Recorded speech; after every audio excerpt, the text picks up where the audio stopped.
আসসালামু আলাইকুম। Coder house BD এর পক্ষ থেকে আমি মোহাম্মদ মুর্শিদুল আরিফিন আপনাদের সঙ্গে আছি।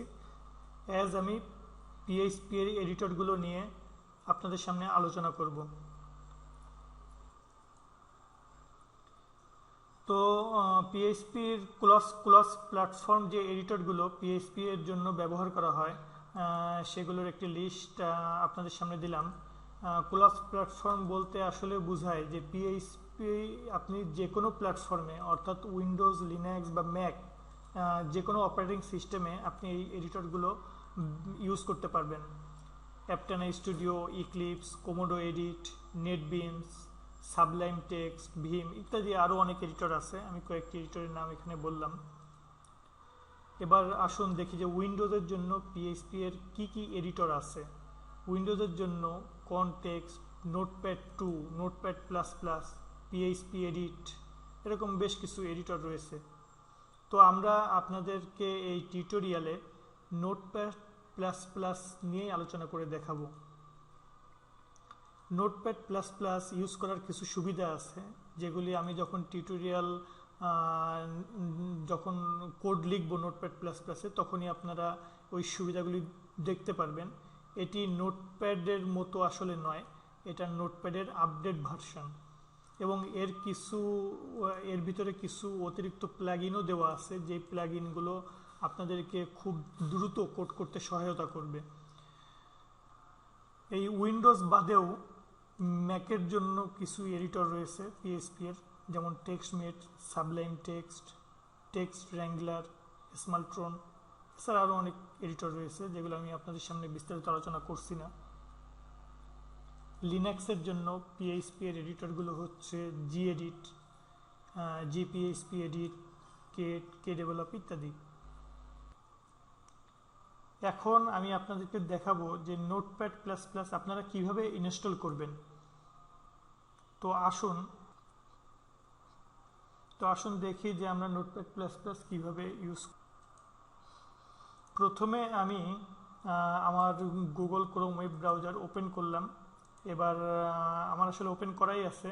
এখানে www.google.com এই অ্যাড্রেসে গিয়ে আমি এখন সার্চ করব নোটপ্যাড প্লাস প্লাস লিখে। তো এখানে দেখবেন যে আপনি একটা লিস্ট আসছে।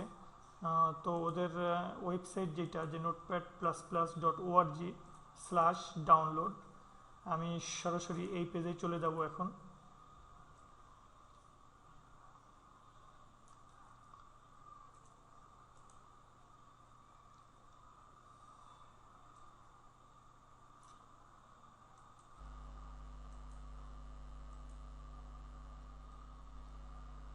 তো নোটপ্যাড প্লাস প্লাসের যে মেইন ডাউনলোড পেজ সেটি ওপেন হয়েছে। তো এখানে আপনি দেখতে পারবেন যে নোটপ্যাড প্লাস প্লাসের লেটেস্ট যে ভার্সান অর্থাৎ 6.4.5 সেটাই সবচেয়ে প্রথমে আপনাকে শো করবে, নোটপ্যাড প্লাস প্লাস 6.4.5। তো এখানে দেখুন একটি ডাউনলোড বাটন আছে সবুজ কালারের। আমি এই বাটনটিতে যখন ক্লিক করব তখন নোটপ্যাড প্লাস প্লাস ডাউনলোড হওয়া শুরু হবে। তো আমি এখানে ক্লিক করলাম। এবারে স্টার্ট ডাউনলোড।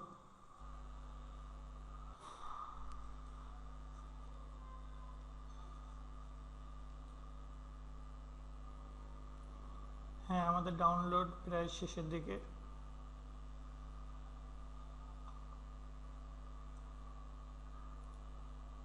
আমরা এবার আমাদের নোটপ্যাড প্লাস প্লাস যেখানে ডাউনলোড হয়েছে সেই ফোল্ডারের ভিতর গেলাম।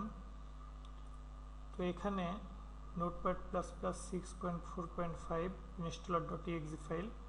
এবার এটি অন্যান্য সফটওয়্যার আপনারা যেভাবে সাধারণত ডাউনলোড করে থাকেন, যেভাবে ইনস্টল করে থাকেন ঠিক সেভাবে ইনস্টল করবেন, বেসিক্যালি কোনো পার্থক্য নাই। তো আমি এখন এটাকে ইনস্টল করি। Language English.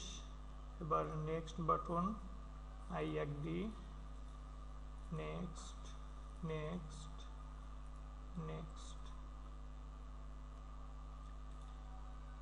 এবার এটি ইনস্টল হয়ে গিয়েছে। এবার আমি ওপেন করব। তো নোটপ্যাড প্লাস প্লাস এডিটরটির ইন্টারফেস হলো এইটা। এখানে প্রথমে কিছু স্যাম্পল টেক্সট দেখাচ্ছে, এটা আপনারা বন্ধ করে দিবেন। এবার আপনি আপনার HTML অথবা CSS অথবা PHP যে কোনো ফাইল আপনি এডিটর দিয়ে ওপেন করে সেখানে কোড লিখতে পারবেন। তো PHP এর জন্য আমরা এই নোটপ্যাড প্লাস প্লাস এডিটরটি ব্যবহার করব। তো এই এডিটরের আরও কিছু কাজ আছে যেগুলি আমি পরবর্তীতে আপনাদের যখন এই প্র্যাকটিক্যাল কাজ করব PHP-তে, তখন আপনাদের এই এডিটরের কাজগুলো যখন প্রয়োজন হবে তখনই বর্ণনা করব। তো আজকে আমাদের এডিটর PHP এর যে এডিটর টিউটোরিয়াল, এই টিউটোরিয়াল এখানেই শেষ। আমাদের পরবর্তী টিউটোরিয়াল দেখার আমন্ত্রণ জানিয়ে আমি শেষ করছি।